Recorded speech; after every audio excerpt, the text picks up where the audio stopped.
mild conditions ahead. Sure, we'll have a detailed look at that, and of course, a check of the tropics, and I see you back here for the full 7-day forecast.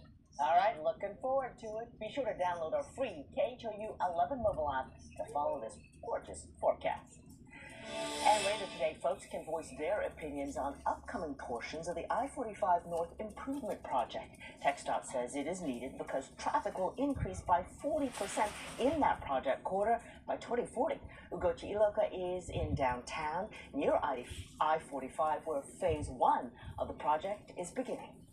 Right now, TxDOT says they'll be breaking ground on the I-45 expansion tomorrow. This $152 million plus portion of the expansion is the drainage project in the Edo corridor.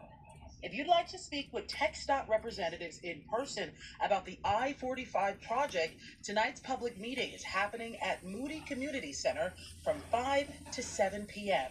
Or you can scan the QR code here to access the virtual meeting Thursday at the same time.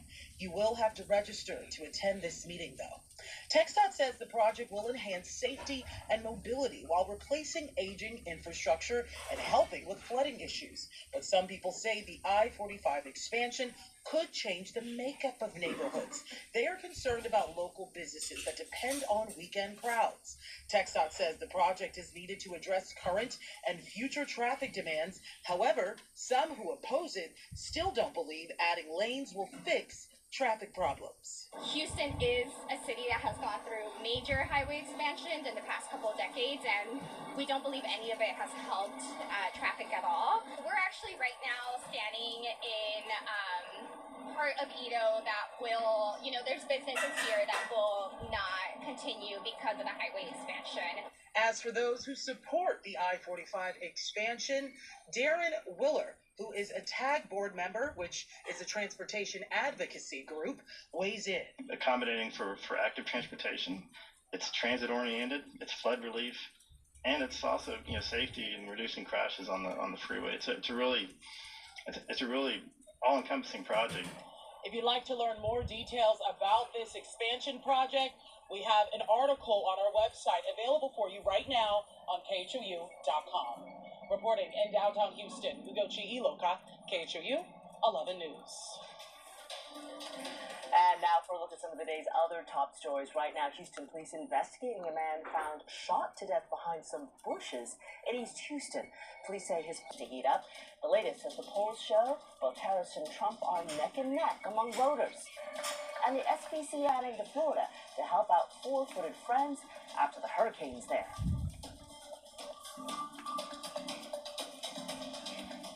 You need local news you can trust. KHOU 11 has you covered. Your news is just a tap away anytime, anywhere with KHOU 11 and KHOU 11 Plus. Get weather impact alerts to know how the forecast will affect your day and week. Stay informed with breaking news that matters to your neighborhood. And get just highlights from our Houston sports teams. Watch KHOU 11 and download our free app now. KHOU 11 and KHOU 11 Plus. Your news, your way. A lot of lawyers. Here's a live look from Tampa, Florida, courtesy of EarthCam. That's a pretty shot there. The Houston SPCA on its way there to lend a helping hand for pets following Hurricanes Helene and Milton. That caravan left this morning, and it's planning to return to Houston with nearly 100 pets, including cats, dogs, rabbits, and guinea pigs. We know what it's like to have to deal with, the stress and the impact of hurricanes, and they've been hit twice. And so we're grateful for the opportunity that we have the resources now. We always like to stand ready. They're expected back in Houston Thursday night, and once they're back and settled, the pets will be available for adoption on the Houston SPCA's website. Still ahead, that battle over Pennsylvania continues to heat up ahead the dueling messages from Harris and Trump. And while we track the cold front, we're also monitoring the next chance for rain now that another local county issues a burn ban.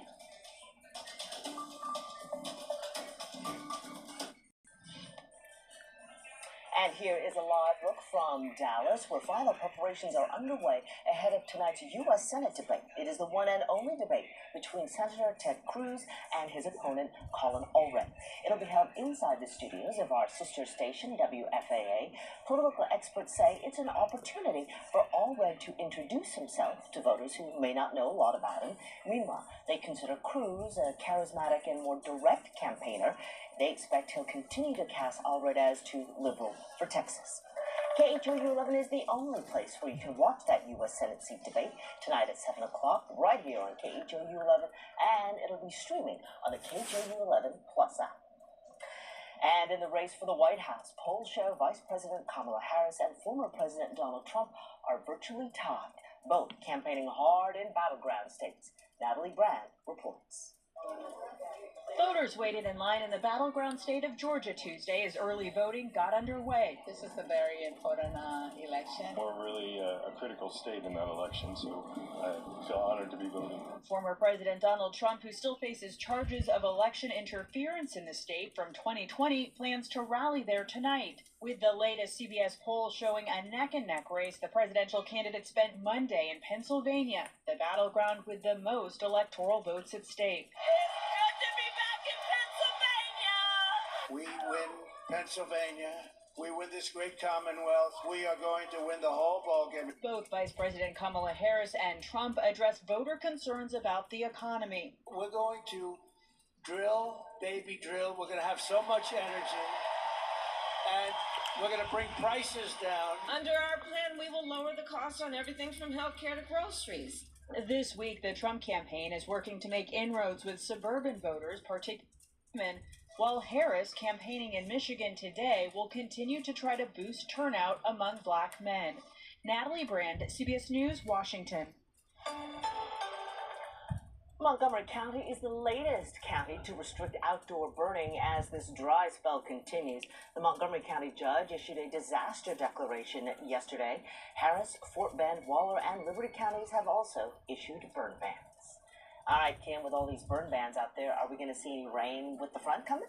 We're actually not turned in yet. Dry grasses, dry brush, far more dangerous. Wind is very calm. Out of the west, 7 miles an hour. However, that is not doing very nice things for the temperature forecast. 88 degrees already for the noon hour in Houston. Now let's check at your specific neighborhood with our neighborhood weather network. So West U Sunset Boulevard is already at 91. All around the Med Center, we're hitting the 90s. Herman Lake, 94. Ouch. A little bit further north towards the Heights, Winston Street, 93, and East 7th Street in the 90s as well. So needless to say, we're going to see a record today because the old record is just 92 degrees. I think we'll hit 97. This is going to be the second day with back-to-back record-breaking heat. Now, with this front, we'll take it to the total opposite end of the spectrum. 2 mid-70 days for tomorrow into Thursday. That's below average. We should be right around 83. And we'll start to even out where we should be right as we head into the Friday-Saturday timeframe. And it continues into the following week. Morning temperatures even prettier to look at and feel. We'll be in the 50s by tomorrow morning, then the upper 40s for Thursday. So that's going to be a nice day for you. Maybe to budget in a little extra time before work to go for a nice walk. Let's give you an update on the tropics. We are